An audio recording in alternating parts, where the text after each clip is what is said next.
السلام علیکم ورحمۃ اللہ وبرکاتہ۔ حضرت براء بن عازب رضی اللہ تعالیٰ عنہ فرماتے ہیں کہ جناب نبی کریم صلی اللہ علیہ وسلم کے پاس ہم بیٹھے تھے۔ آپ علیہ الصلوۃ والسلام نے ارشاد فرمایا کہ سب سے بڑا نیک عمل کون سا ہے؟ ہم نے عرض کی یا رسول اللہ نماز پڑھنا۔ آپ علیہ الصلوۃ والسلام نے ارشاد فرمایا کہ نماز پڑھنا بھی بہت بڑا عمل ہے، لیکن میرے سوال کا یہ جواب نہیں ہے۔ دوسری بار آپ علیہ الصلوۃ والسلام نے ارشاد فرمایا کہ سب سے بڑا عمل اللہ تعالیٰ کے یہاں مقبول کون سا ہے؟ صحابہ نے عرض کی یا رسول اللہ روزہ رکھنا۔ حضور علیہ الصلوۃ والسلام نے ارشاد فرمایا کہ روزہ رکھنا بھی بہت بڑا عمل ہے، لیکن میرا یہ سوال نہیں ہے۔ تیسری بار پھر آپ علیہ الصلوۃ والسلام نے جس وقت پوچھا تو صحابہ نے عرض کی یا رسول اللہ جہاد کرنا۔ حضور علیہ الصلوۃ والسلام نے ارشاد فرمایا کہ یہ بھی بہت بڑا عمل ہے، لیکن میرے سوال کا جواب یہ نہیں ہے۔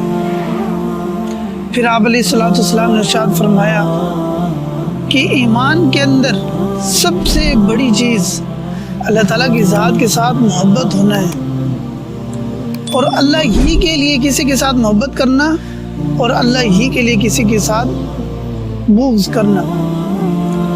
ہمارے کچھ دوست انسانیت کے ناطے ایسے لوگوں کو اسلام کے اندر داخل کرنے کی کوشش کرتے رہتے ہیں کہ جو لوگ اسلام کی خلاف ورزیاں کرتے ہیں، حضور صلی اللہ علیہ وسلم کی نبوت کا اقرار نہیں کرتے ہیں، آپ علیہ الصلوۃ والسلام کی نبوت کے اندر کسی نہ کسی کو شریک ٹھہراتے ہیں، اللہ تعالیٰ کی وحدانیت کے اندر نقب لگاتے ہیں، صحابہ کرام رضی اللہ مجمعین کی شان کے اندر گستاخی کرتے ہیں۔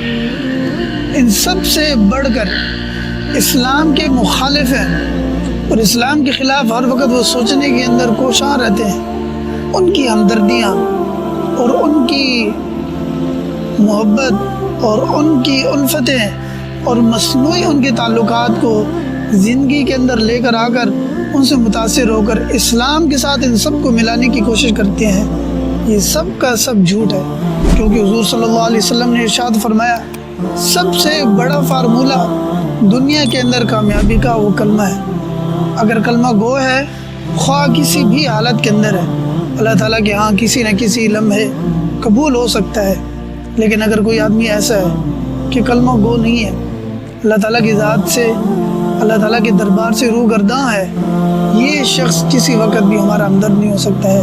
اللہ تعالیٰ کی ذات ان چالوں سے، ان لوگوں کی سوچوں سے، ان کے رویوں سے ہمیں بچنے کی توفیق عطا فرمائے۔ السلام علیکم۔